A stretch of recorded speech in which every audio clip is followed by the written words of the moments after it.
Якое важнае прызнанне зрабіў Лукашенко, каму і як ён падклаў свінню, а таксама што яму забараняюць беларускія законы і хто неўзабаве атрымае яшчэ больш улады. Вітаем, сябры! Гэта наша Ніва, і зараз мы ўсё вам раскажам.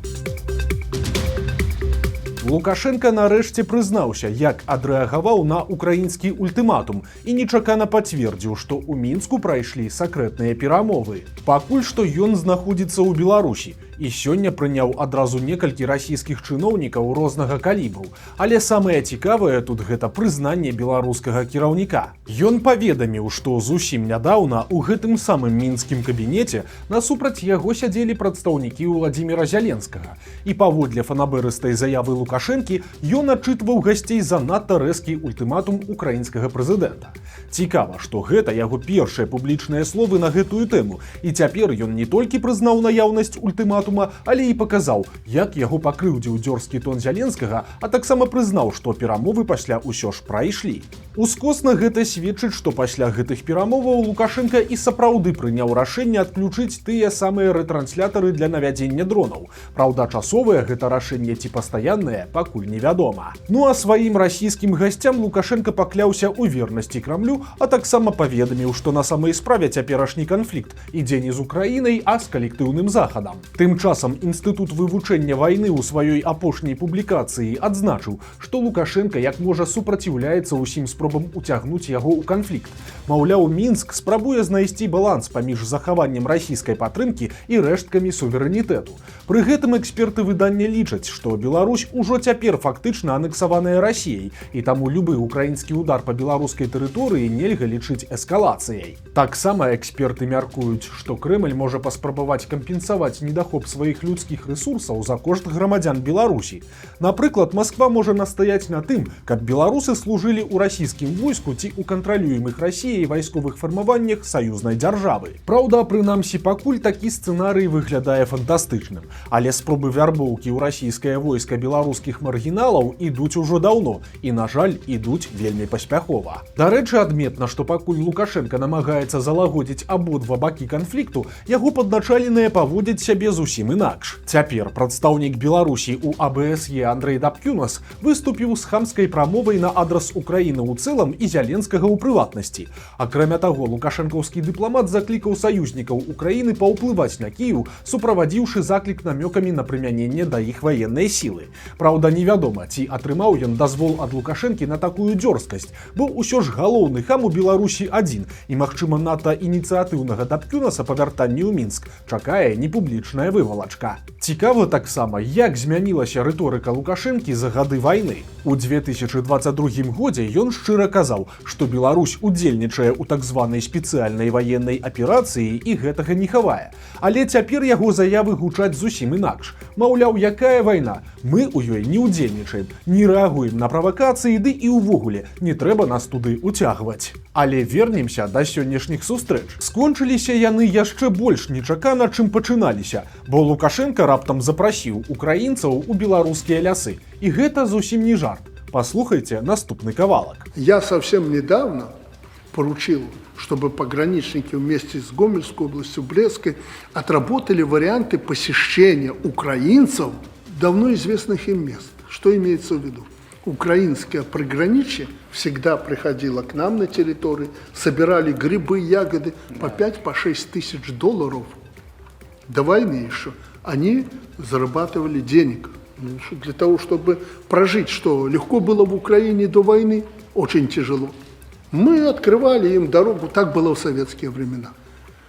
Даже в этих условиях мы готовы открыть эти же пункты, чтобы украинцы пришли к нам, как это было бы обычно на болотах везде. Они знают лучше нас эти места. Собирали эти дикоросы и продавали. Мы же понимаем, что там сложно и трудно. Если украинские власти, они же им запрещают, украинские власти, если они откажутся от этой политики и разрешат переходить в Беларусь, заготавливать грибы, ягоды, пусть заготавливают и продают. Беларускія памежнікі і нават дыпламаты адразу кінуліся ўхваляць гэтую ідэю і падкрэсліваць, што гэта, маўляў, зусім не палітычны жэст Лукашэнкі, а яго сардэчны клопат пра бедных суседзяў. Але ж гэта якраз такі хлусня, і словы пра лясы гэта танная піар-акцыя і палітычны жэст, як ён ёсць. Раней, да вайны, украінцы з памежных рэгіёнаў і сапраўды маглі перасякаць мяжу з Беларусю для збора грыбоў ды ягад. Але ж цяпер з'явілася адно важнае але. Многія участкі на беларуска-украінскай мяжы былі замініраваныя ў чаканні паўторнага ўварвання расіян з нашай тэрыторыі і наведвання лясоў ці пераход мяжы забароненай украінскай памежнай службай. Пра гэта Лукашенка дакладна ведае. Таму не вельмі зразумела, чаго ён дамагаецца, бо наўрад ці ж ён хоча, каб тыя няшчасныя вяскоўцы пачалі падрывацца на мінах па дарозе за беларускімі чарніцамі. Таму больш падобна, што такім танным прыёмам беларускі бок вырашыў проста лішні раз накінуць на вентылятар і спадзяецца, што украінцы пачнуць вінаваціць сваю ўладу і вайскоўцаў. Маўляў, паглядзіце, добранькі Лукашенка нам дазваляе, а вы нас не пускаеце. Карацей, ствараецца ўражанне, што беларускі кіраўнік проста вельмі хацеў адказаць на ультыматум Уладзіміра Зяленскага нейкай гадасцю, але нічога лепшага на хуткую руку проста не прыдумаў. Журналісты партала «Зеркала» ў сваю чаргу пацікавіліся, а ці мог бы Лукашенка паехаць з Беларусі, калі б праз той украінскі ультыматум пачаўся сапраўдны канфлікт.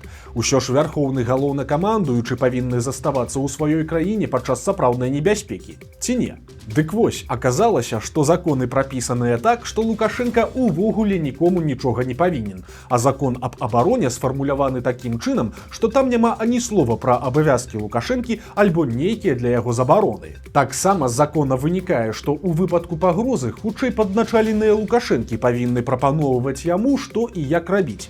Да яго ж патрабаванняў там няма. Ну а іншы закон аб выездзе з Беларусі за мяжу быў спецыяльна зменены яшчэ ў 2023 годзе. І там адмыслова прапісалі абмежаванні для ўсіх беларускіх топ-чыноўнікаў і сілавікоў. Цяпер па законе старшыні КДБ і СК, міністры, губернатары і іншыя кіраўнікі абавязаныя ўзгадняць любы свой выезд асабіста з Лукашэнкам.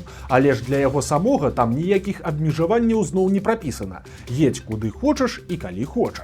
Так што атрымліваецца цікава. Любыя чыноўнікі мусяць прасіць дазвол на выезд у Лукашэнкі нават у мірны час, ну а сам ён нават падчас вайны можа рабіць што хоча. Хоць выехаць у Маскву, хоць у любімыя арабскія эміраты і камандаваць ужо адтуль. Лукашенка загадаў пашырыць паўнамоцтвы свайго самага любімага ведамства. Гаворка ідзе пра камітэт дзяржаўнага кантролю, кіраўнік якога Васіль Герасімаў апошнім часам стаў адным з галоўных людзей у беларускай сістэме. Ён прысутнічае фактычна на кожнай нарадзе Лукашэнкі і суправаджае яго ледзь не ў кожнай паездцы па Беларусі. Гэты сілавік, які амаль ніколі не носіць пагоны, проста ў прысутнасці Лукашэнкі дазваляе сабе рэзка гаварыць з чыноўнікамі любога рангу, бо задача Герасімова і яго ведамства якраз такі шукаць памылкі ці свядомыя хітрыкі гэтых самых чыноўнікаў. Лукашэнку такі татальны кантроль вельмі падабаецца, і цяпер камітэту дзяржаўнага кантролю яшчэ больш развязваюць рукі.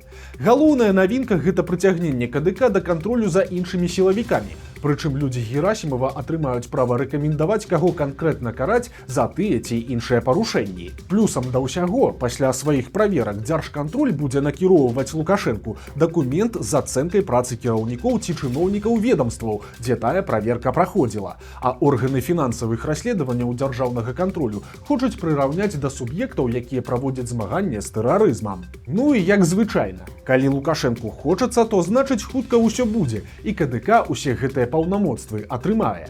Дэпутаты ўжо прынялі ў другім чытанні дакумент з адпаведнымі зменамі ў заканадаўстве.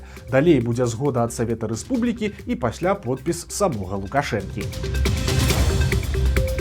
Беларускія ўлады працягваюць распрадаваць іконы рэпрэсаванага святара. Гаворка ідзе пра арыштаваную маёмасць ксяндза Генрыха Акалатовіча. Ён быў абвінавачаны ў здрадзе дзяржаве і асуджаны на 11 гадоў, але пазней памілаваны і вывезены ў Ватыкан. Але на рэчы святара, якія засталіся ў Беларусі, наклала лапу дзяржава, і цяпер іх выставілі на аўкцыён. Сярод іншага прадаюць адабраныя ў ксяндза абразы. Напрыклад, вось гэтая выява вялікапакутніцы Параскевы Параскевы Пятніцы паходзіць з гомельска-чарнігаўскага рэгіёну і датуецца канцом 19-га, пачаткам 20-га стагоддзя. Пачатковы кошт іконы складае 700 рублёў. У апісанні пазначана, што гэта помнік народнай мастацкай культуры і аб'ект культурнай спадчыны. Акрамя таго, на продаж выстаўлены абраз Маці Божыя трох радасцяў, які таксама датуюць канцом 19-га, пачаткам 20-га стагоддзя. Яго стартавы кошт склаў 500 рублёў. Акрамя таго, паўторна выстаўлены на аўкцыён абраз паўстання Хрыста ад труны другой паловы канца 18-га стагоддзя. Раней пачатковы кошт лота складаў 4000 беларускіх рублёў, але цяпер цану апусцілі да 3200. Пра тое, каму раней належалі гэтыя іконы і як яны трапілі на продаж, у апісаннях лотаў няма ані слова. Журналісты-расследавальнікі зацікавіліся новай беларускай кампаніяй, якая амаль адразу пасля стварэння атрымала незвычайныя прэферэнцыі. Аказалася, што за ёю стаяць сілавікі і шэры кардынал Лукашэнкі. Гаворка ідзе пра фірму пад назвай Гранд Спецтрейдинг. Усяго праз 3 месяцы пасля яе рэгістрацыі яна атрымала ад дзяржавы статус спецэкспарцёра. Такое званне прысвойваецца асабістым указам Лукашэнкі і дае права вывозіць з Беларусі тавары, у тым ліку ваеннага прызначэння. Для разумення, у Беларусі існуюць толькі 4 кампаніі спецэкспарцёра, і 3 іншыя працуюць на рынку ўзбраенняў. Таму журналісты беларускага расследавальніцкага цэнтра пацікавіліся, хто стаіць за гэтым Гранд Спецтрейдингам. Дырэктар гэтай кампаніі былы палкоўнік юстыцыі Яўгеній Галоўчыц. Раней ён працаваў у Міністэрстве ўнутраных спраў і дзяржаўным сакратарыяце Савета бяспекі Беларусі, а затым праходзіў службу ў аператыўна-аналітычным цэнтры, які адказвае за абарону дзяржаўных сакрэтаў, інфармацыйную бяспеку і кантроль за крытычна важнай інфармацыйнай інфраструктурай Беларусі. Акрамя таго, БРЦ высветліў, што Галоўчыц меў пашпарт прыкрыцця на імя Малахоўскага Яўгена Івановича.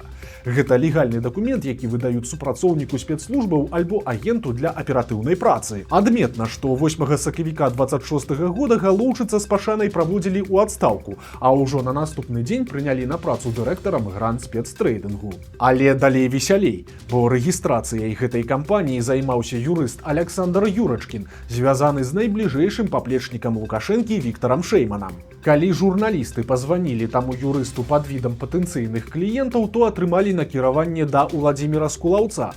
Ён таксама сілавік са стажам, які пасля службы фактычна стаў правай рукою ўсё таго ж Віктара Шэймана. Ну а Шэйман, як вядома, даўно стаў пры Лукашэнку адказным за так званыя далікатныя пытанні. Ён курыруе афрыканскі кірунак, ездзіць у камандзіроўкі ў Абхазію, а да таго адказваў за кулуарныя справы Лукашэнкі з Венесуэлай. Таму, хутчэй за ўсё, беларуская кампанія будзе экспарціваць альбо прадукцыю ваенна-прамысловага комплексу, альбо так званыя тавары двайнога прызначэння. Апошняе азначае як прадукцыю, так і тэхналогіі, якія намінальна прызначаныя для звычайнай вытворчасці, але могуць выкарыстоўвацца і ў стварэнні зброі. Вось такія навіны чацвярга. Подписывайтесь на канал, ставьте лайки альбо дизлайки и выказывайте заўвагі ў каментарах. И, конечно, читайте нашу Ниву, глядите нашу Ниву и любите Беларусь. До сустрэчы заўтра.